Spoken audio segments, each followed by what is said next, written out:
তো যাচ্ছ? তুমি কেন হাসছো? তুমি হাসছো তাই হাসছি। মানে আমাকে তোমার হাসি পাত্র মনে হচ্ছে? কেন তোমাকে আমার হাসি পাচ্ছ মনে হবে? কেন তুমি তো পাত্রী 2 বছর আগে ছিলা। সেজে গুজে সুন্দর হয়ে তোমার কাছে এসে বসে কেন হাসিটা দেয় তুমি বোঝো না? বুঝি না তো। তোমার বুঝতে হবে না। ফালতু। গত 5 বছরে যে আমি কি চাই সেটা বুঝতে পারে নাই, সে আসলে কখনোই বুঝতে পারবে না। কি চায় এরা? কি ব্যাপার ভাই, একটা ফাইল আনতে এতক্ষণ টাইম লাগে? একটা ফাইল নিয়ে আসতে আপনার এতক্ষণ সময় লাগে? মানুষ রে চেনা বড় দাগ। এই একটা দিন আগেও আমি আর আপনি একসাথে কাজ করতাম। এই একদিনের ভিতরে আপনার এত পরিবর্তন, হ্যাঁ? আপনার কি ধারণা আমার দিন পাল্টাবে না? এসি রুমে বসে চিল্লাম। আপনার প্রমোশন সম্ভব? আরে ভাই, আপনি তো বসের চাওয়াটাই বুঝতে পারেন। এরা আসলে কি চায়? আপনি কি কখনো ভেবে দেখেছেন আপনার প্রমোশনটা কেন হচ্ছে না? সেভাবে তো ভেবে দেখিনি। প্রশংসা করতে হবে ভাই, কারণে অকারণে যখন তখন। সমাজে চলতে হলে প্রচুর পরিমাণে প্রশংসা করতে হবে। ওয়ালাইকুম আসসালাম। সত্যি কথা বলতে এই অফিসে জয়েন করার পর শুধু কাজই করা হয়েছে, কিন্তু একজন মহৎ মানুষের সম্পর্কে মনের ভিতর আসা 2টো লাইন কখনো বলা হয়। স্যার, আজ বলতে চাই স্যার, কি সৌভাগ্য আমার যে স্যার আমি আপনার মতো একজন মানুষের পেছনে কাজ করতে। আপনার মধ্যে আছে সততা, নিষ্ঠা, দায়িত্বশীল। আর প্রত্যেকটা এমপ্লয়ির কথা আপনি চিন্তা করেন, যা বয়স আপনাকে কাবু করতে পারেনি ওঠা, কারণ আপনি চিরসবুজ চিরন্ত। স্যার দুর্দান্ত হয়েছে স্যার। এটা তুমি দেখলে তুমি সিসি ক্যামেরায় তুমি ডিলিট করে দাও না। হাসা করি অপরূপা, কি লাবণ্য, কি মাধুর্য। তোমার চোখ দুটো অসম্ভব সুন্দর। তুমি চাঁদের মতো নাও, চাঁদের থেকেও সুন্দর। ডানা কাটা পরি। সুন্দর করে কথা বলো। কারণ একসঙ্গে নাচি।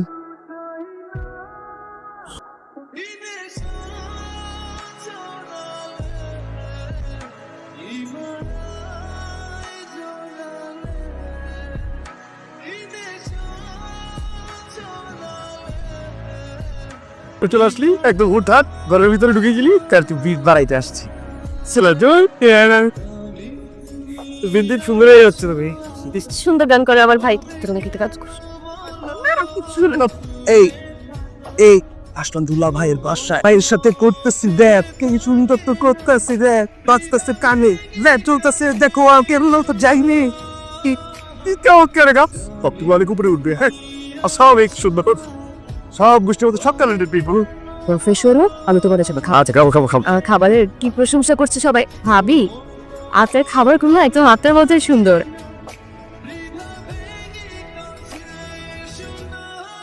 যা মজা, এত সুন্দর রান্না করো তুমি কিভাবে? মানে তোমাকে নিয়ে একটা রেস্টুরেন্ট দিই, কোটি কোটি মানুষ খেতে আস। আমি তো তোমাকে রান্না করে কখনো খাওয়াতে পারি না, আমি 7 দিন আমি রান্না করব। আমার বউ কষ্ট করবে, তুমি তো দূর থেকে ডিরেকশন দিয়ে দিলেই হয়। লবণটা তো ঠিকভাবে দিবে নাকি? না এটা বলছি না যে তুমি লবণ দাও, আমি তো চাই না আমার বউ কালো হয়ে যাক। ঠিকই বলেছো, যাও যাও দেখে শোনা। তাই না? এই হচ্ছে স্বার্থে ক্ষুদ্র স্বার্থ ত্যাগ করা উচিত। এই খাবার খেলে তো মরে যাবো আমি। হ্যাঁ, তুমি কি শুধু চেঞ্জ করছো না? করবো না, এটা তো গুড নাইট সেলফি, একই শাড়ি তো দিব।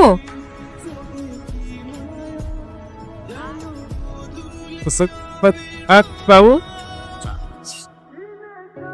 যাবো বা পড়তে বসে গিয়ে গাড়িতে আসার পথে 1 ঘন্টার সময় নষ্ট হয়েছে। আপনি আসলে এখনই পড়বে। রাফি কখনো প্রথম ছাড়া দ্বিতীয় হয়নি। চমৎকার দৃষ্টিভঙ্গি, সম্ভব সুন্দর আপনার দৃষ্টিভঙ্গি। গেল আপনাদের দেখলে না আমার মন ভরে।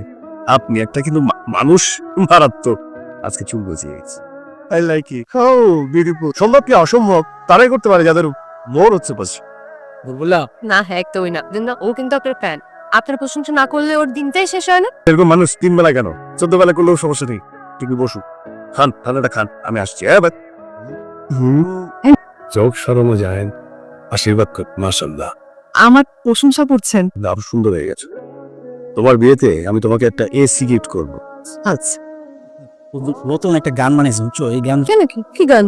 র্যাপ গান, যদি করি বাইরে হয়ে যাবো না তোর এই গানে আমরা দুজনে থাকি, মানে আমরা একটু বাইরে হই। বলে দিস তার ভালো হয়েছে, তোমরা তাকে আরো দেখি। ধরো আমি যখন র্যাপটা শুরু করবো, তোমার নাচ দাও, ভাইরাল ভিডিও, র্যাপটা তো শোনার পর তো হইব কেমনে কি ভাই র্যাপের তালে চলতেছে আমার বোনের নাচ, কেমনে কি লাইক শেয়ার কমেন্ট প্রশংসাই আমরা পঞ্চমুখ পঞ্চমুখ বাবু গায়ে কবি পঞ্চমুখ আই এসে প্রশ্ন পঞ্চমুখ কি দেখা যাতে ভের কি দেখা লাগে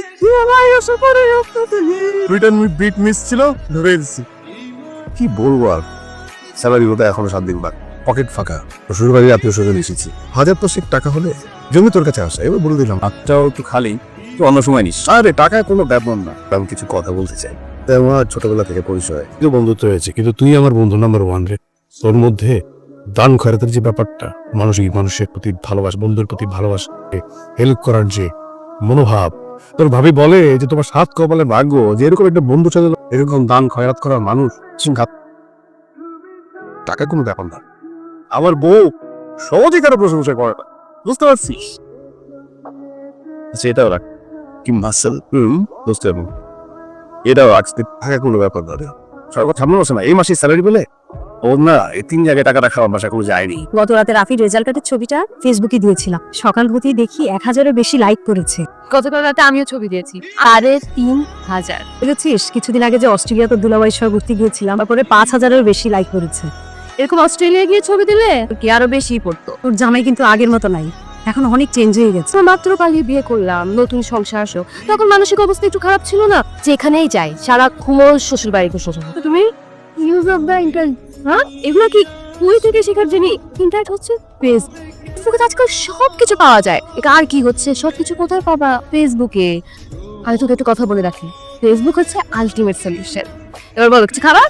আমি বলেছি খেলে কেউ প্রশংসা করে না, তুই পরীক্ষায় ফার্স্ট হলে সবাই প্রশংসা। খাওয়া দাওয়ার কোনো সমস্যা হচ্ছে না? না, সমস্যা হলে কিন্তু বলবেন আমার প্রিয় ভাইরা, ভাই দুজনের সম্পর্ক মজা প্রতি সম্পর্ক।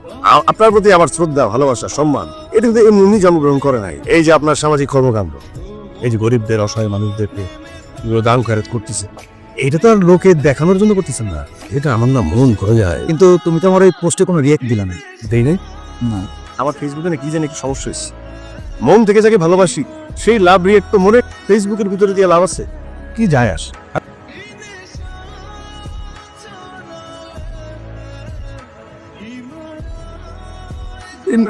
বেতন পায় না স্যার। আমার ছোট ভাই জানা ভীষণ অসুস্থ, অসুস্থ মানে টাকা দিলই না, আর আমার অফিস থেকে মার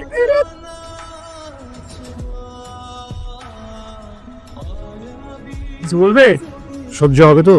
আপনি খুব খারাপ একজন মানুষ, আপনি খুব জঘন্য, আপনি একটা ভণ্ড প্রতারক, চোর বাটপারের মতো একজন লোক। সত্য নিতে পারেন আপনি, আপনি অযোগ্য একজন মানুষ। আপনার ভিতরে হচ্ছে আবর্জনার স্তূপের মতো। আপনি একটা মিথ্যা প্রশংসায় জর্জরিত। সবাই আপনার মিথ্যা প্রশংসা করবেন, আপনি ফুলে ফেপে উঠবেন, আপনাকে সত্য বলবে, আপনাকে বরখাস্ত করবেন, চাকরি থেকে বহিষ্কার করালো। আমাকে বরখাস্ত করে কি করবে? কোম্পানিটাই কয়েকদিন পরে ধ্বংস হয়ে যাবে, একদম মেরে দিব। একটা চিঠি এসেছে, চলো পড়ে নে। আমি না বুঝি না, বড় তোলা ভাই এত স্মার্ট, এত চিন্তা করিস। অসৎ আচরণের জন্য ওর চাকরিটা চলে গেল। এই বয়সে এগুলো মানায়? মান সম্মান সব গেল আমার, নিমিশে শেষ করে দিলা। সবাই তোমাকে নিয়ে কি কি কথা বলছে, কত আজে বাজে কথা বল, কি ফালতু একটা ব্যাপার না? পিআরপি এর ফাইনাল মিটিংটা আগামীকাল, এখন ওখানে উপস্থিত থেকো। ইমতিয়াজের চাকরি চলে যাওয়ার বিষয়টা ওরা যেন জানতে না পারে। আপনাদের সবার লজ্জা হচ্ছে না? কিন্তু আপনারা কি জানেন যে আমার চাকরিটা কেন চলে গেছে? আমি এটা বুঝি না যে এই সমাজের সবাই কারণে শুধু প্রশংসা চায়, মানে এই সমাজের সবাই কি প্রশংসা পাবার যোগ্য? এই যে আমার বউ প্রিয়া রান্না করে, কিন্তু আমি বলতে পারি না ও রান্না ভালো হয় না, জঘন্য, বলতে হয় খুব সুন্দর হয়েছ। এই যে আপনি বলি না পারুক আর না পারুক, ওর নাম ফারুক, আপনি পারেন না কম্বল দেওয়া আর 500 টাকা দেওয়া, তারপর সেটা ফেসবুকে ভাইরাল করে দেওয়া, আবার আপনার প্রশংসা করতে হবে, কিন্তু আসলে আপনি ভালো মানুষ না। এই যে আমার ছেলে অনেক গানের গাও জানেন, আর হচ্ছে চিৎকার চেঁচেমেচি, এদিনে কি গান হয়ে যায়, সেখানে আমার বলতে হয় কি সুন্দর গাও তুমি, যার যেটা হবার সেটাই হয়। আবার স্যারকে আমি যখন প্রশংসায় পঞ্চমুখ হয়ে আমার প্রমোশন দিয়ে দিল, আর যখন সত্যটা বলে দিলাম তখন আমার চাকরিচ্যুত হয়ে গেলাম। দেখুন আপনার মতো আমার ধন সম্পত্তি গাড়ি বাড়ি নেই, কিন্তু আমার ভয়ও নেই, ভালো আমি দুর্নীতি করি, আমার জেলে যাওয়ার ভয় নেই। এই সত্য কথাটা না বলে দিলাম,